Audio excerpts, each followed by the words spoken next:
Hey, welcome to my channel. Today I'm working on the Toyota Alphard, and one of the oxygen sensors has been playing up, so I'm changing that. But we're going to show you where the first oxygen sensor is located. This is a pre-catalytic oxygen sensor, and it's just under here.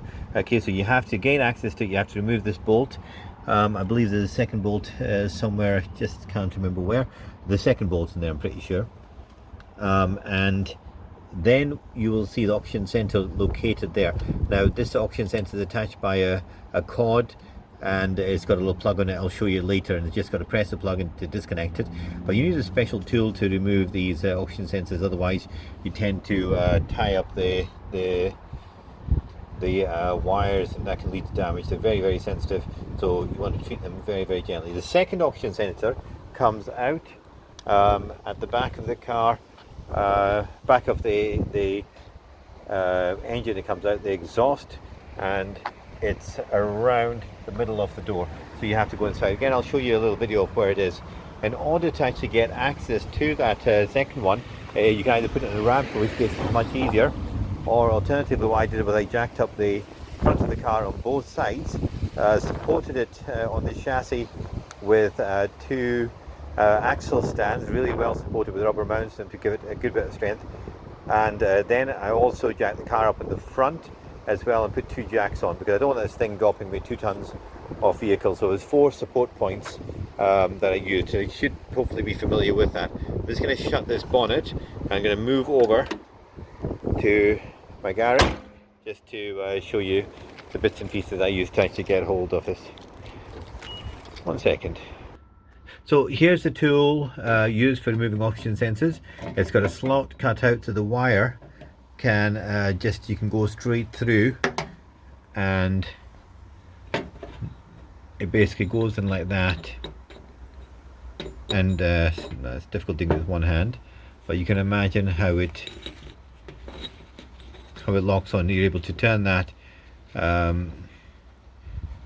You're able to turn this with just a torque. It looks like a torque screw, but or you can just use directly. You can just go to a little stubby ratchet without anything attached onto it. I think it's a 1/2 inch racket will go in there.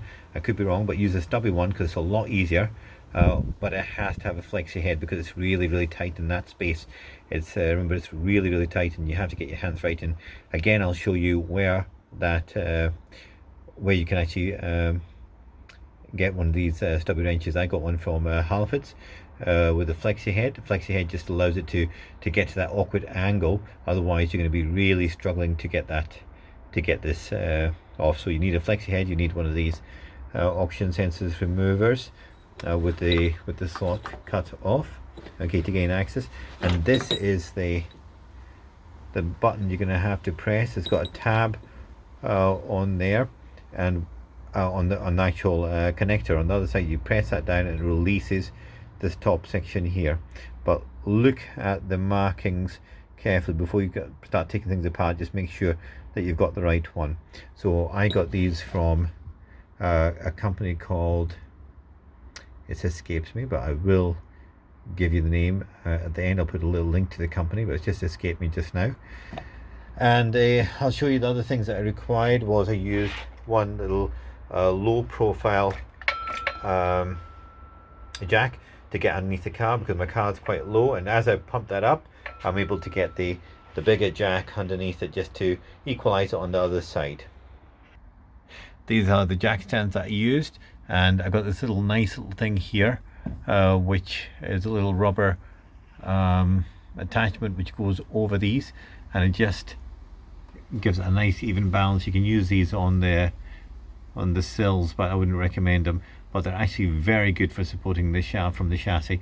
You would think that rubber bit missing out there weakens it, but it doesn't. It's actually very, very secure, very sound. But I never take any chances. That's why I like to use 4 support points rather than just 2, just in case of an issue. And also what I do is also use a couple of wedges just to stop the car from rolling. So basically a couple of chocks just to stop the tires from rolling, and handbrakes on as well. So that's the old oxygen sensor that came off. As I said, when you're doing this, be very, very careful. Keep the cap on until the last moment. You'll see that the new ones come with the washers there, and that just basically hand tighten it first.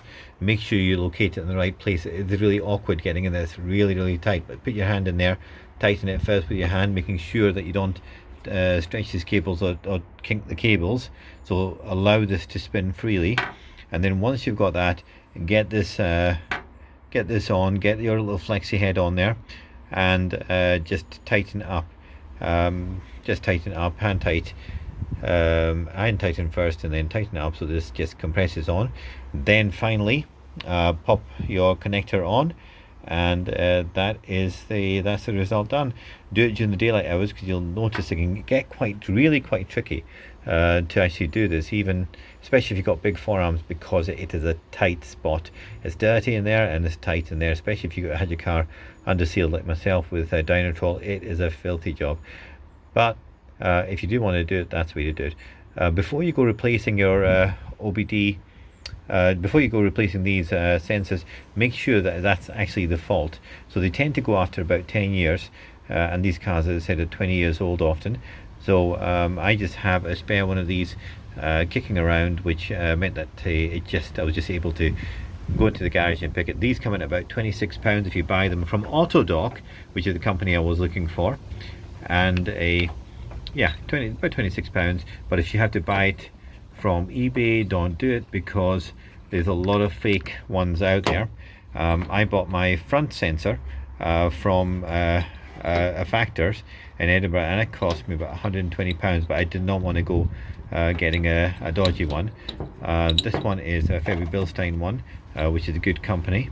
Autodoc is a decent company, so they're not going to sell you any fakes, but eBay prepared for fake ones. If you've got a fake one, it's going to last you 2 weeks. I think these ones come with 2-year guarantees, which is decent, because 2 years, and if it fails, then it's going to fail. But the thing is, they usually fail quite quickly if you buy a fake one, and it just never provides you with exactly what you're wanting. So I'm going to show you the next thing. I'm going to show you in the video where it is and what it looks like. And it's not the best annotations of the videos, but you will work it out. Hopefully you'll be able to see.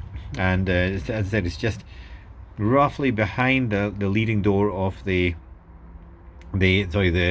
back edge of the front door. That's roughly we're going to be looking for. Just follow the exhaust through. This is the flexi head, by the way, so this is what it looks like. You're able to go in at different angles, and that is the little attachment. I used this little square plug to get that thing torqued up, but you could use the torque one, but this will do the job. And there's your flexi head. It allows you to get into tight spots. A stubby one is even better than this, so I'll be ordering a stubby one from Halfords just to get into those really awkward spots, like the oxygen sensor. The other thing I would also say is when you've taken anything off the Alphard, keep the part, because you'll be surprised how many times you're actually replacing a part because which is actually functional, just because you've diagnosed it incorrectly. So do keep these parts until you know that it's 100% certain. As I said, use your OBDI, check the voltage of these oxygen sensors before replacing them. So the next part of the video just shows you where they are, and hopefully you'll be able to work out and see how awkward it is. So at this point I'm going to say bye, and I'll play the video showing where it is. Okay, so we're underneath the car, and there's the gearbox there. We're going to go behind it, and we'll notice that we've got this pipe here, and it looks like it's a catalytic converter, but it's not.